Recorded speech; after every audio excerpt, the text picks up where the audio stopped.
The following is a presentation of the Belly Up Sports Media Network. Here's what's cooking on an all-new Sports Stove podcast. We continue our NFL draft preview, and we talk some Major League Baseball news as well. That's what's cooking on today's Sports Stove podcast. From Belly Up Sports and the Belly Up Podcast Network, you're listening to the Sports Stove podcast with your host, Vince Stover. Hey, good looking, what you got cooking? How's about cooking something up with me?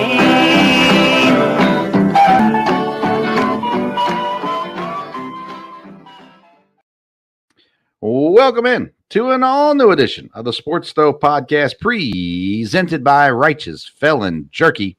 Go to righteousfelon.com. Use the promo code BELLYUP at purchase. You get 15% off your purchase. I'm your host, Vince Stover, joined by my dad, Dale Stover. Dad, how you doing today? Doing good. Got great, almost summer-type weather here in Ohio, so everybody's excited. It's supposed to be good this week, cool off a little bit in the future probably, but no, doing good. A lot going on. Of course, a lot to get ready for the draft here, no doubt about that. Baseball season's great. Kicking off there. And of course, we got the fantasy baseball. And then, of course, basketball playoffs starting, the hockey playoffs starting here before long. Predators finally officially got out of it last night. But, boy, I can't believe they hung in that long, being they were sellers at the trade deadline. So that was a lot of fun keeping up with that. And so, a lot of good sports going on. Golf, we had the Masters, a lot of stuff. So I was going to ask you about that. Did you watch the Masters? How much of it did you watch? Were you entertained by what you did watch? Yes, I enjoyed it, and I watched. I'm trying to think here, probably a little bit on Saturday, of course, with the weather and everything. So I did watch a little bit Sunday, and I did try to keep up with it quite a bit to see where it was going there. So I thought it was very, very competitive and very entertaining. Did well. Yeah, we turned it on Sunday morning before church and watched some of the third round, and looked like it was a two-man race. And then after church, Ron pretty much had control of it the rest of the way, took care of business while others kind of failed. But Phil Mickelson finishing up there at the top was interesting as well. A couple live guys up top, of course. So intriguing to say the least. It was fun. I always enjoy the Masters. It was fun to watch. Did you watch or catch any of the dirt race at Bristol? No, I didn't. I watched a little bit of racing this year. I know a week or two ago, the track race at Austin was very interesting, the way they had that one set up. That was very entertaining, but I didn't. I knew the Bristol race was going on, but I did not get to watch any of it. Yeah, you're like a lot of other people. You knew it was on, didn't turn it on. But I didn't watch any of the Bristol race either. I take that back. I did catch a couple laps, but didn't watch a whole lot of it. But I did watch some of the Masters, and then I've been dialed into the baseball season as well, trying to catch as much baseball as I can. Hoping to get to a game Friday night over at Eastern Kentucky University.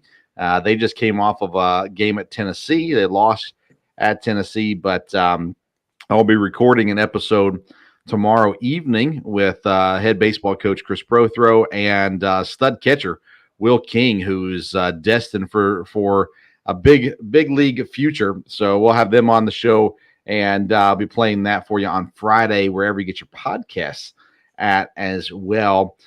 We'll talk more baseball here in a little bit, but let's go ahead and dive into our second segment of the NFL draft preview. Last week, we previewed picks 1 through 10. If you missed that episode, make sure you go back on wherever you get your podcasts or on YouTube and catch that conversation.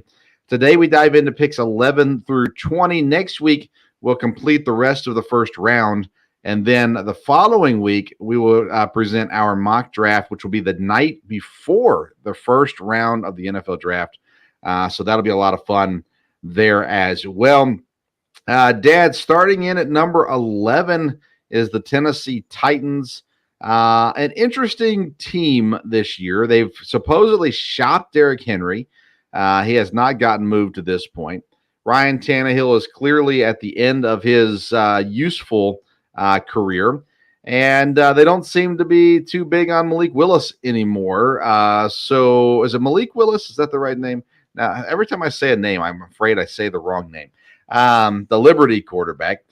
And, I mean, I don't know. What are the Titans doing, and what do they have to do at number 11?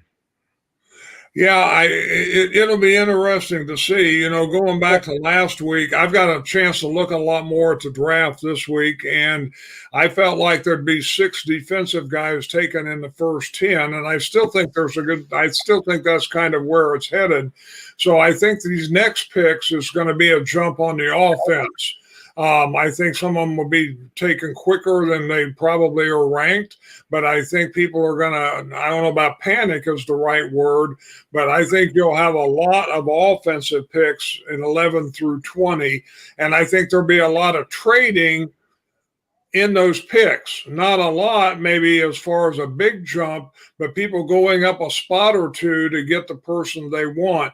So when you get with Tennessee, it kind of depends where things are. We talked about Jalen Carter last week, and I felt like he might drop out of the top 10. And if he does, then that's who I think Tennessee would pick. They have no problems with taking a guy that's a little bit questionable. And, it might be a great pick for him. If he slides out of the top 10, I think either Tennessee will take him there or somebody will come up and get him there.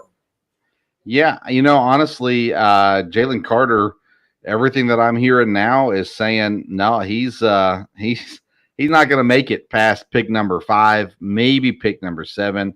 But that being said, I'm trying to pull up. I wrote a mock draft several weeks ago, and I'm trying to pull that up so I can see who I had going to Tennessee.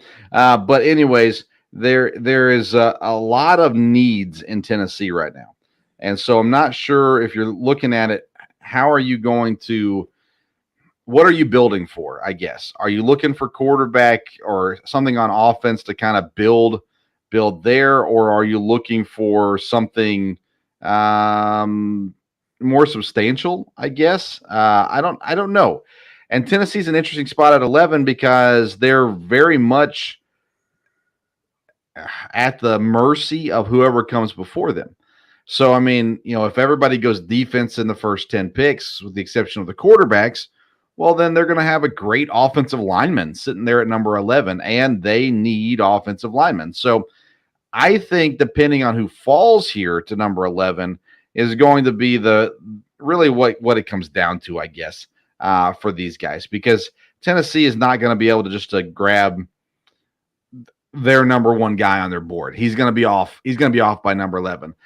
Do they move up? Do they move up and try to get a quarterback? Will Levis is a name that comes there. I don't think they have to move up to get Will Levis personally, but that's a name that's there. Hendon Hooker rising up the draft boards. Is he a guy that they love right now? And again, offensive lineman, defensive lineman. I mean, there's going to be somebody at 11. Lucas Van Ness from Iowa. Potentially there at number 11 as well. So there might be a smorgasbord of options for Tennessee at 11. I think they go O-line if one of the top 2 guys are still there. Maybe even one of the top 3 guys are still there because there's another lineman rising up the boards right now. So it's going to be interesting to see how it shakes down. Tennessee's an interesting one because they have no future, and it doesn't seem like this draft is going to help them pave the way for the future. And that's my opinion. Do you think Tennessee has a future? I mean, they don't have a quarterback of the future on the team, right? I think they've overachieved the last couple of years, and so I think they're in an unstable situation. But we will see. They've lost some players. I don't think they've replaced a lot of them. And the quarterback situation is interesting. I would not think they would draft a quarterback in the first round here. But Malik Willis, I don't know that he is going to be ready next year. He still may be the guy in the future, but everybody knew when he got drafted, it was going to take a little bit of time with him because of coming from Liberty and the competition that he had played against. Tannehill has been serviceable, but will that continue? Don't know about that. So again, they've ridden the running back for a long time there, and that's probably still where they're at least offensively. Yeah, man. To me, that's one of the more interesting options in the draft. One of the most interesting picks in the draft is that pick right there, and I think that's going to be a fun one to see. Number 12 comes in with the Houston Texans. They get this pick from Cleveland in the Deshaun Watson trade. And so Houston's second pick in the draft, and now they get the 12th pick in the draft. So 2 of the top 12 guys, barring trades, are going to be to Houston. We believe they're going quarterback with the first pick, assuming that is either Bryce Young or CJ Stroud. I don't know. Where do you think that Houston goes with their second pick? Do they go wide receiver and strengthen their offense? Do they go best player available? Which way do you think they go? I think Houston, I think it makes sense. They may trade out of this and trade down just a little bit and get the players still that they want and get a little more draft capital. Again, Houston kind of needs everything. And when I looked at it, I thought, okay, they need definitely a talented player. But again, Houston, as far as just fans, everyone is concerned, as I looked at it, I thought people are going to disagree with this, but the one that makes sense to me is the running back from Texas. That fits in with them. It fits in a lot of ways. I think if they draft him, I wouldn't think they would draft him at the 12th spot. I would think they would drop down 3 or 4. I think this is the ideal spot if Washington's going to come up and get the 4th quarterback. This is the ideal spot to do it. And for some reason, it just made sense to me. The running back from Texas would be a good fit there. They have a pretty solid running back from Alabama last year that played really, really well. That's not to say that they could not obviously go running back. I think Bijan is going to be a phenomenal running back. So maybe they do go there. At 12, you can get the best receiver in the draft, whoever you think that is. You could possibly get a top-tier offensive. Well, you would get a top-tier offensive lineman. There's still going to be cornerbacks available if you need. Houston needs everything. It just seems like this would be the year to go all in on offense, and whether it's offensive line, and it may depend on what quarterback you get, right? If you draft Bryce Young at number 2, you need a strong offensive line. So you might draft an offensive lineman at 12. If you draft CJ Stroud at 2, then maybe you're looking somewhere else. Maybe you can move down, but Dad, everybody wants to move down. The question is who wants to move up. So who is Houston going to trade with to move down from 12? I think, again, Washington would make sense to move up there. I think depending on what Detroit wants to do, there could be somebody out of the top 20, but I don't know that would make as much sense there. Is Tampa Bay, they need a lot. Is there something they're looking at there? And Pittsburgh. Pittsburgh's an interesting situation there also. So because Pittsburgh has the first pick in the second round, and that makes it kind of interesting as far as moving around if they want to also from there. Houston taking an offensive lineman would make a lot of sense. Yeah. Well, but what would you move up for to number 12? I mean, you look at who's there. You got the Jets, the Patriots, the Packers next. None of those Patriots could take a quarter. I mean, when you think about moving up, you usually think quarterback or a guy that's sliding. Go up and get a guy that's starting to slide, whatever it may be. I don't know that there's a ton of movement in this level except for quarterbacks. If there's a quarterback that's there that people want, because you got Patriots at 14, who have supposedly shopped Mac Jones. You got the Commanders at 16. You got the Buccaneers at 19. And you got the Seahawks at 20, that if all four of those teams could be quarterback shopping here. So those teams could move forward. You could look to jump the Patriots or something like that. Who knows? I mean, there's a chance, the Jets are next at 13. There's a chance the Jets don't have the 13th pick. It seems like they will, but there's a chance they won't have the 13th pick. And so then that could adjust what you're looking to do as far as moving and things like that goes too. I think Houston goes O-line, depending on, again, who falls and everything. We'll give our official mock draft picks in a couple weeks. Number 13 is the Jets. They currently hold this spot. They're adding Aaron Rodgers, supposedly. They've added a number of guys this offseason, but honestly, none of them are spectacular.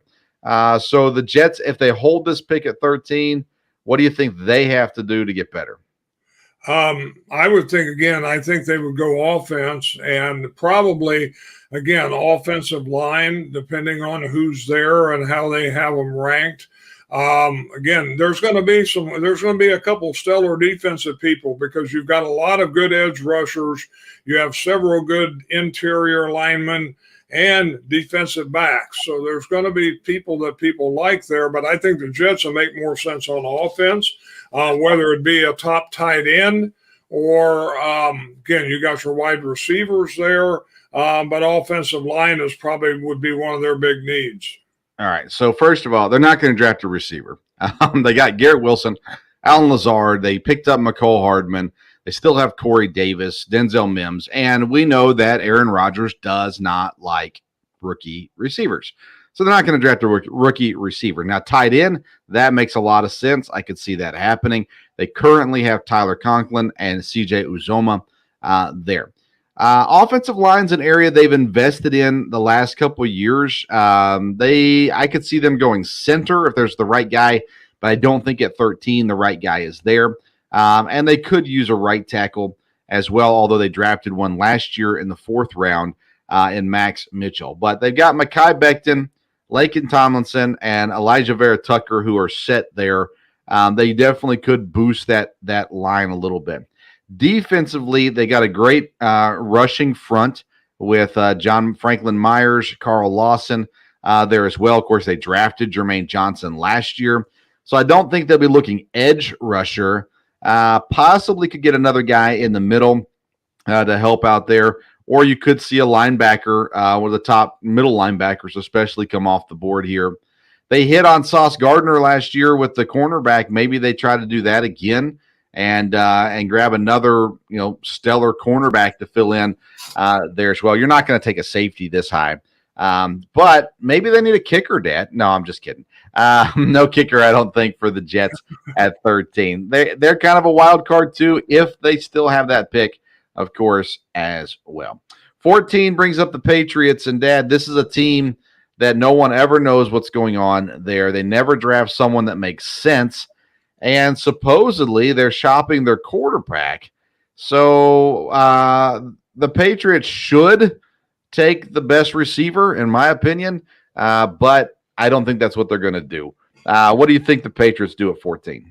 Well, I agree. The wide receiver would make sense. This may be one of the top two. There may not be a lot of wide receivers that have gone yet at this point. So I think, like you said, that would make, probably the most sense there in some ways. Maybe the running back could be in play here. I don't know.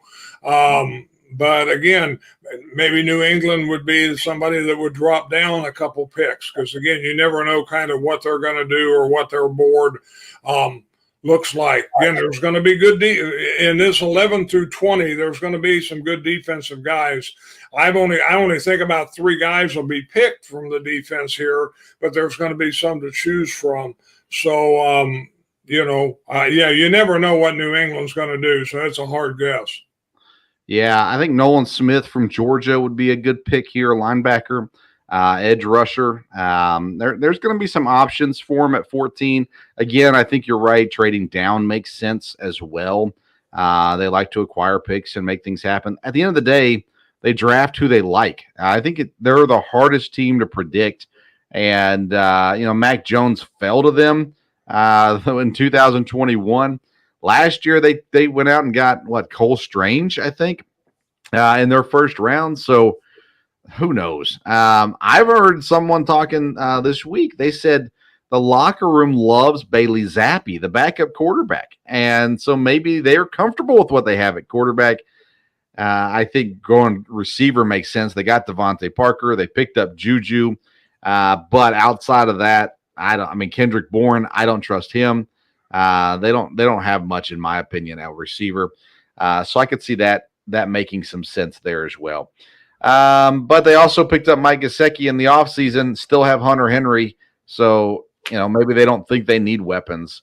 Who knows? Then to 15 is the Green Bay Packers. Dad, we have talked a lot about what the Packers should do, what the Packers will do, what the Packers won't do. And I just want to state it here that where I've stated other places too, they will not select a wide receiver at number 15. Dad, what do you think the Packers are going to do at 15? No, I would agree with you on that. I think they definitely in this draft are going to need to get a tight end. But as I looked at all the talent here, they can probably get the tight end they want at least in the second round. And they may get someone even later than that. So I don't, unless tight end is, they've got a guy that they think can't miss, or the players they're looking for are gone. I think they'll either go offensive line, tackle. If they have somebody, again, they're going to have 1 or 2, 3 guys. If they have somebody that they think can come in and start at right tackle, then I think that's probably what they'll take. Defensive line, either edge rusher or interior line, same way. If they've got somebody, because they've got holes to fill there, and if they've got somebody that they know can be a starter, they've always been, the GMs there have always been very tied to their board. So depending on how they have this one ranked and broke down, I think offensive line would make a lot of sense if they have the guy they have ranked that high. I don't think they'll take a tackle if it drops. If they've got 2 or 3 guys and it gets past that, I don't know that they'll take a tackle there. I think defense would always make sense. I would be shocked if they take a wide receiver with this pick. I think they'll take wide receivers, but I don't think it'll be with this pick, and I don't think that would make a lot of sense. A tight end wouldn't be a bad thing, but when you look at who could be left in the second round, they can probably do better early on. I wouldn't be shocked if they draft 2 tight ends in this draft, one in the 3rd round and one in the 6th or 7th round would be my guess. Darnell Wright, he's the offensive tackle from Tennessee, has been booming up draft boards here this week and looks like could be a guy that could be there at 15. And even the Ohio State offensive tackle, Paris Johnson, who once was considered the second best, he's kind of fluctuating as well a little bit, could be available at that point too. I think offensive line makes a lot of sense for what the Packers typically do. Then you look at the defensive side of the ball. They're pretty well. They got 2 really good defensive ends.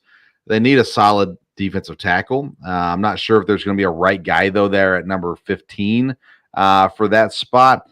In that range, you're looking at maybe Pittsburgh's Kalijah Kancey. He's supposed to be incredibly agile. He's kind of a smaller defensive tackle, but supposed to be really, really good. And then I would never be surprised if the right edge rusher's there as well, because Preston Smith, we like him a lot, but his day is almost done in Green Bay. And they've been counting on Justin Hollins, who they picked up off waivers at the beginning of last season to kind of handle the other side. So it'll be interesting to see how that one shakes down. I think edge rusher makes a lot of sense there for Green Bay. Cornerback wouldn't surprise me, even though they got some cornerbacks. Wide receiver would blow my mind. I would be absolutely shocked if they went that direction. When you talk about defensive line, there's one guy I've read about that really can play inside and outside, the kid from Georgia Tech. And that kind of caught my interest there. I could see them. They like having guys they can move around like that. And White, I've seen him projected where they say he could play inside or outside. And he's supposed to go that high? He may not, but we didn't hear Quay Walker ahead of time either, and that turned out to be a good pick.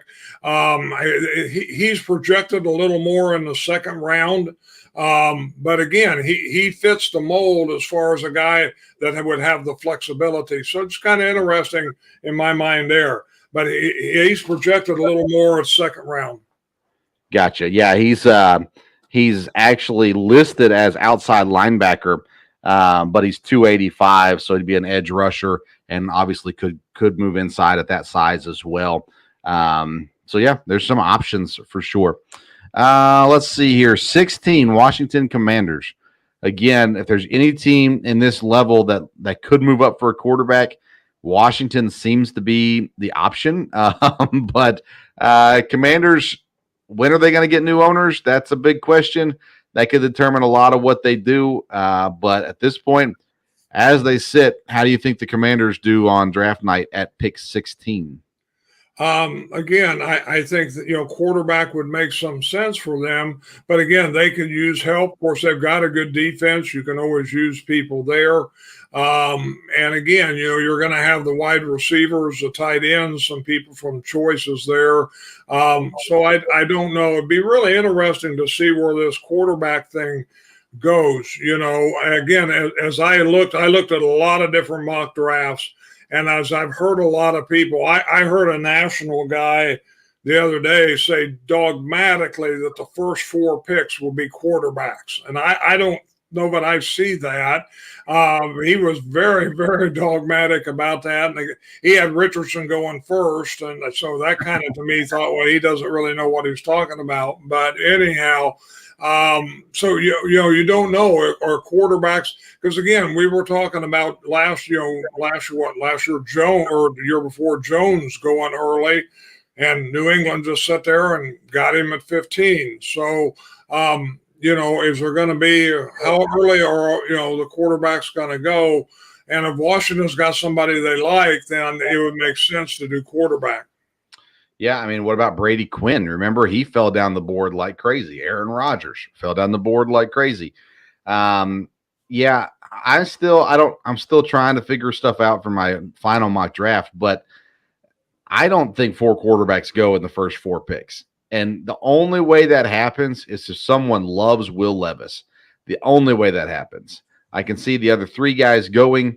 I'm seeing stuff that's saying Hendon Hooker goes as the 3rd quarterback off the board, which would blow things wide open with the draft as well. So I don't believe that to this point. But I think Washington, if they don't move up and get a quarterback, I think they go cornerback on defense. They have some big needs there. At this spot, you're going to get one of the top 3 cornerbacks probably. The kid out of Illinois, again, is getting a ton of love right now. And then that's Devon Witherspoon. Of course, Christian Gonzalez from Oregon, Joey Porter Jr. from Penn State, and then Deonte Banks and Emmanuel Forbes. It might be too high for them at 16, depending on what else goes on. But I think cornerback is the spot to watch for Washington if they do not go quarterback at 16 or trade up. Number 17 is Pittsburgh, and it seems like, Dad, every year Pittsburgh has someone fall in their lap. I don't know if that's true or not. That's just the way it always feels to me. It's like you get to their pick and you go, oh my goodness, I can't believe this guy fell to them again. They're going to get this guy and whoever it is, and they end up getting him. I thought they had a good draft last year. George Pickens in the 2nd round is still a pick that I really like, but they went Kenny Pickett in the 1st round. He's their quarterback. So I don't know. Where do you go with Pittsburgh here at 17? Well, I think you're probably right with the idea of somebody will fall to them. And I think at 17, they can sit there and see what they've got. Do they have a really good offensive lineman? It's going to be interesting to see how teams rank these offensive linemen because, every year you kind of hear this is the order. And then all of a sudden somebody takes somebody that's down there at 8 or 9 and they take them up pretty high. And a lot of times that works out. So you don't know, but they'll have offensive line there. They'll have defensive guys. There are several good cornerbacks. I think no doubt about that. I've seen people said the kid from Penn State would be a good fit with Pittsburgh here. His dad played there, so yeah. So you've got a lot of stuff. Again, you got the as far as right there, you got the Pittsburgh the nose tackle. The interior lineman that ran the real fast 40 and all that stuff. So I think Pittsburgh probably will sit there unless there's somebody they really like and they move up again. The question is there going to be a run on wide receivers or are wide receivers going to drop? Yep. Because if there starts to be a run, that'll be interesting. If they start to drop, you've got guys going to be ranked pretty high. A kid from Boston College, a kid from USC. You've got Hyatt. You've got, people that you may really like that a lot of people get a shot at. Kenny Pickett had his best year with Jordan Addison as his wide receiver. Pickett gets drafted to the Steelers. Addison transfers to USC. Now he is a draft-eligible wide receiver, and good chance he could be there at 17. If Kenny Pickett loved him, it makes sense they draft him. If Kenny Pickett doesn't love him, then it makes sense they don't draft him. But, they got Deontay Johnson, who's a good wide receiver, George Pickens, who I really like. I don't really like anybody else on this team at wide receiver, and I think it makes sense. I think they can get one of the top guys. You said it, though. Jackson Smith and Jigba from Ohio State. A lot of people think he's the first one off the board. Zay Flowers from Boston College. People love Zay Flowers. Quentin Johnson from TSU. Jordan Addison from USC. I think they get one of those four. And I think they could be happy with any of those four as well.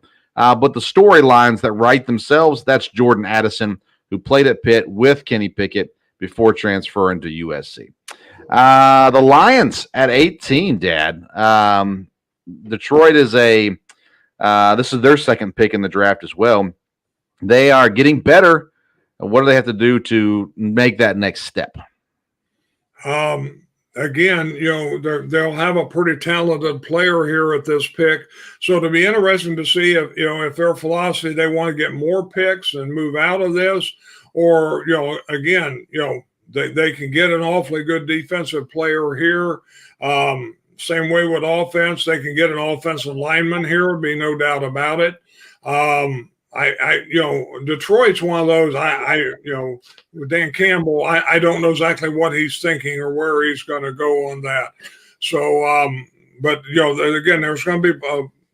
I think in this range, there's going to be a lot of good players, no doubt about it.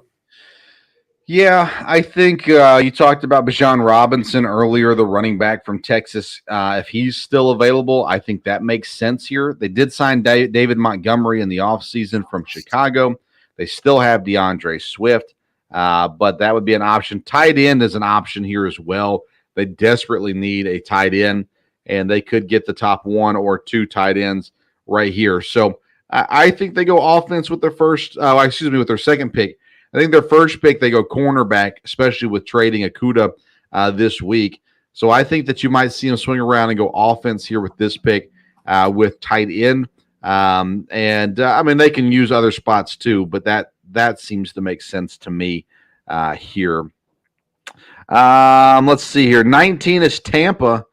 Do we know anything about the Buccaneers? Other than now they're kind of lost without Tom Brady. Devin White says, I want out, wants a trade, so they might be looking for defensive help. That might help them acquire more first-round picks even. So, what do they do? They don't go wide receiver, you wouldn't think. Outside of that, it seems like anything's possible here with Tampa.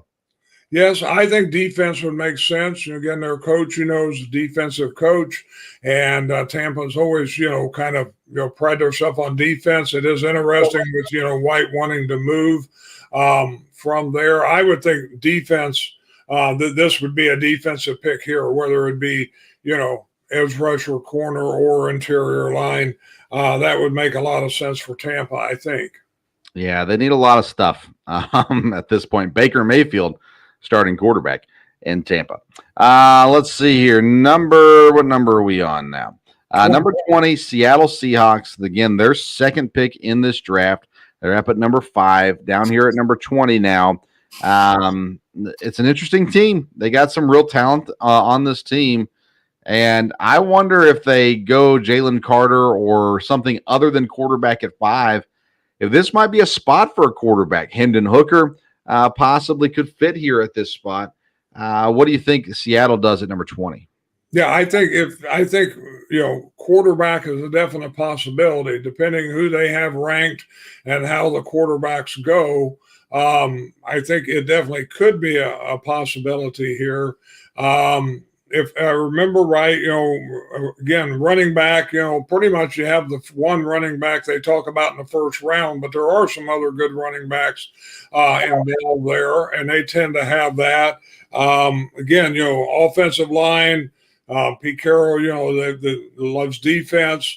So I think quarterback's a possibility here. Apart from that, I think it'd be the best player available because that would probably help them no matter what. Yeah, I think cornerback is a big spot here. Emmanuel Forbes from Mississippi State, Deonte Banks from Maryland would be an option for them here. Outside of that, I mean, they got Kenneth Walker last year in the second round, so I don't think they'd take running back in the first round here. They got Noah Fant at tight end, so I think that kind of puts them out of a first-round tight end. Also, O-line is a big possibility. I think cornerback, though, is definitely a huge area of need. But again, depending on how the quarterbacks go, this might be a spot for a quarterback here. A guy that can sit behind Geno Smith and Drew Lock for a year and then work their way in eventually at some point as well. You get to this point in the draft, and I try really hard not to just say, well, best player available. That's what a lot of people are going to do at this point. It's going to be how the draft board falls, what happens. How does it affect them? What trades happen? All those kinds of things. I do want to talk about Hendon Hooker, though, Dad, the Tennessee quarterback. I mean, he's rising up the board right now. Like I said, I've seen some say he's the third quarterback. I've seen others say he's the fourth quarterback, and I've seen others say he's the fifth quarterback. Is Hendon Hooker a first-round quarterback this year? I think eventually, yes, he will be. The question with the injury is he going to be ready? If you need a guy to be the starter this year, is that a possibility with him? I don't know about that. But his ability and his talent is definitely one that I think probably is above a couple of those other quarterbacks from there. He may be the third best quarterback. But again, the injury has changed all of that. If he had not gotten hurt, who knows where he might be ranked from here. But again, I think everybody's doing their due diligence on him. And I would not be shocked if he goes in the first round. I don't know that he would go this high in the first round, but I'll be surprised if either somebody doesn't take him later in the first round or somebody comes up and gets him at the end of the first round. His injury might help in the sense that the team will not feel pressured to throw him in from the get-go. And as a rookie quarterback, it never hurts. Even if it's only 4 games to sit behind somebody else and watch and learn, that's 4 games of experience of having the mic, the headphones on, hearing what's going on and getting the sense of the speed of the game and all that kind of stuff. The injury might help in this situation. And I think teams like Tampa, Seattle, even Washington, if they don't move up, are all potential landing spots for Hooker because it sounds, first of all, no surprise, but his interviews, they said it was phenomenal. So the issue is health and how you feel about that age. He's 24, and nowadays you draft guys when they're 22 or 21. So, that's an issue to some degree, but if he plays till he's 34, that's 10 years. That's a pretty solid career. So, I mean, it'll be interesting to see where it shakes out. And then the Lions made a trade this week. Former number 3 overall draft pick Jeff Okudah, the cornerback, never panned out in Detroit, goes to Atlanta for a 5th-round pick. If I'm Atlanta, I'm all for taking that swing, right? Yeah, I was a little surprised that, that's what they got for him. But again, Detroit definitely has some kind of plan with the people they're moving and the people they're keeping. I don't know that I know exactly what it is, but we'll see. Yeah, they have not told me what they're thinking, but maybe by the end of the day they'll call into the show and be ready to go. I want to remind everybody today's episode is presented by Righteous Felon Jerky. If you want the purest beef jerky in the game, you got to go straight to the source. And Righteous Felon has done just that. They've partnered with the best natural Black Angus beef producers in the land to lock up supply and guarantee the best tasting, the best textured, and the freshest beef jerky on the market. Visit righteousfelon.com. Use the promo code BELLYUP. You get 15% off your purchase. All right, Dad, let's transition. Major League Baseball. What a beginning it has been. And the Tampa Bay Rays have been crushing it so far this season. Are you surprised at the fast start that Tampa has had? Yes, because I think as we made predictions, we felt like Tampa maybe could drop a little bit. Now, we also know that they're very scrappy and they played well. And you pointed out on your other on your fantasy podcast, who have they played? Now, not to take away from the record that they've done, but they have not played the top teams down the line. Yeah, but boy, it looks like they're a very solid team, and that division is going to be quite a dogfight. If everything stays up there. So, well, and you said it. We know them as a scrappy team, but Dad, they've been blowing out people. Their run differential right now is plus 63.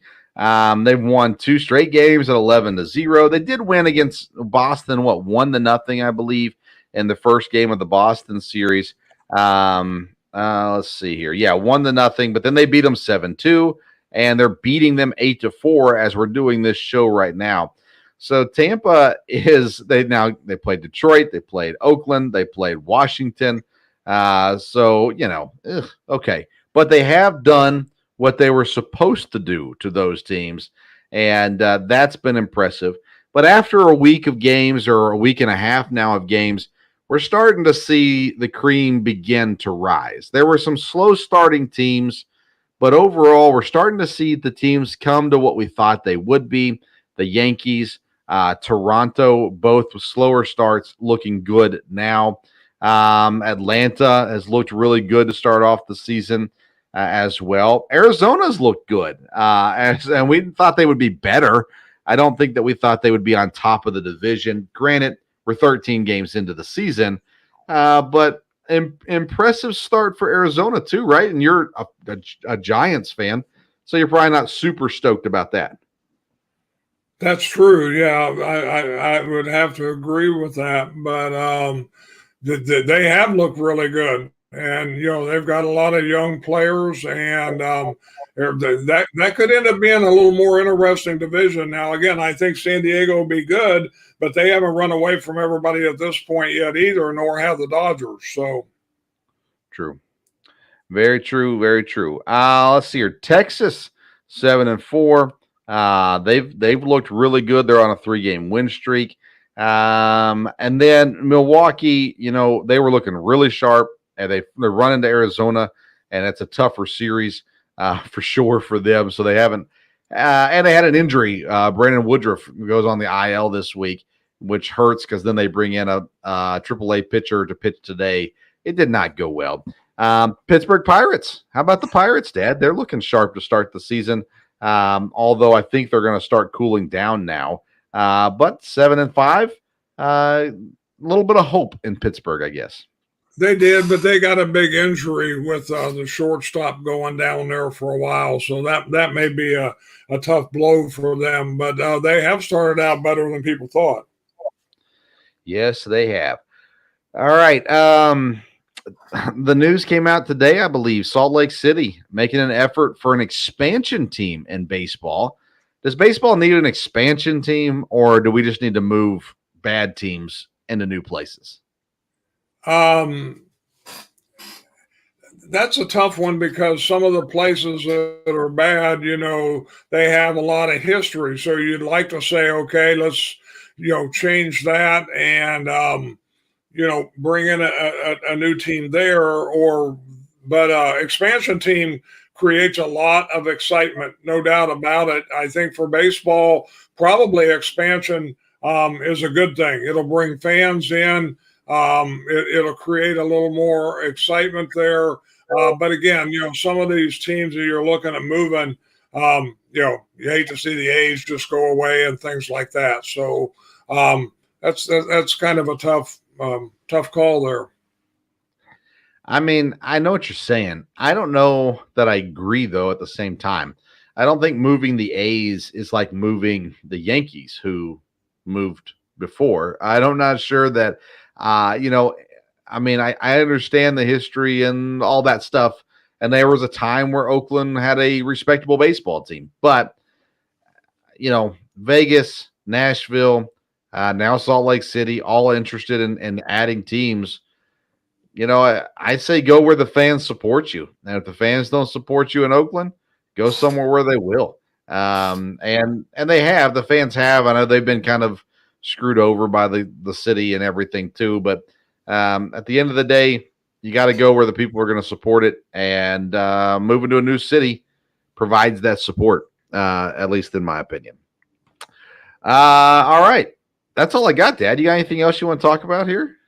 No, like I said, it has been an exciting baseball season. And again, I think, another week or two, things will shake out a little bit. But I think it's going to be better competition than we thought. I don't think it'll just be the top 3 or 4 teams. I think there's going to be a lot of teams in almost every division competing. And that's going to make for an exciting baseball season. Like I said, it started out with excitement because of the World Baseball Classic. And I think it's definitely continued at this point. I agree. It's been an absolute blast to watch things progress. And we've been having a great time on the Sports Stove Fantasy Baseball Show, which will air, live again this Sunday night at 8 p.m. on YouTube and on my YouTube page, the Sports Stove YouTube page, and also on the Belly Up Fantasy Facebook page. I'll be joined by Chuck Freeman. He is the host of the Locked On Brewers podcast. We're going to talk about the hot start from these young Brewer rookies and what we can expect from them. We'll also talk about the Brandon Woodruff injury and things like that as well. So that'll be Sunday at 8 p.m. And then, like I said, Friday morning, we'll drop a new podcast, the Sports Stove Local Hour, with head baseball coach Chris Prothro and catcher Will King. Will King is getting all kinds of preseason honors. He's one of the top catchers in baseball right now. And so you'll hear his name in the coming years, I believe, as well. So it'll be a fun interviews there also. Next, what are we on? Wednesday. Next Wednesday, we'll continue our draft preview and covering the latest sports news. Maybe we'll be talking Aaron Rodgers trade by next Wednesday. Probably not, but maybe. We'll see how that goes as well. All right. Follow us on social media at Sports Stove on Twitter and Instagram. Make sure you visit righteousfelon.com. Get yourself some jerky. Use that code BELLYUP for 15% off your purchase. Thank you for tuning in to today's edition of the Sports Stove podcast. Until next time, we'll see you around the Sports Stove.